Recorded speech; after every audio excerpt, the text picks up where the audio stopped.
বাংলাদেশ জামাতে ইসলামী ও ইসলামী ছাত্র শিবির নিষিদ্ধের সরকারি আদেশ প্রত্যাহারের প্রক্রিয়া সম্পন্ন হয়েছে বলে জানিয়েছেন দলটির কৌঁসুলি অ্যাডভোকেট মোহাম্মদ শিশির মনির। তিনি বলেন, স্বরাষ্ট্র মন্ত্রণালয়ের সঙ্গে কথা বলেছি।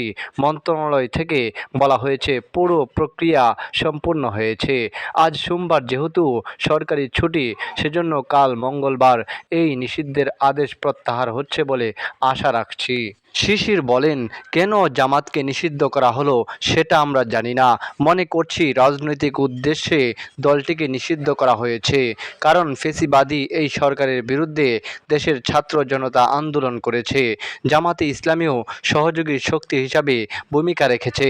ডক্টর ইউনূসের অন্তর্বর্তীকালীন সরকার গঠনের ক্ষেত্রে দলটি গুরুত্বপূর্ণ ভূমিকা রয়েছে। তিনি বলেন, জামাত নিষিদ্ধের আদেশ প্রত্যাহারের পরই দলটি নিবন্ধন ফিরে পেতে আপিল বিভাগে মামলা পুনরুজ্জীবনের পদক্ষেপ নেওয়া হবে।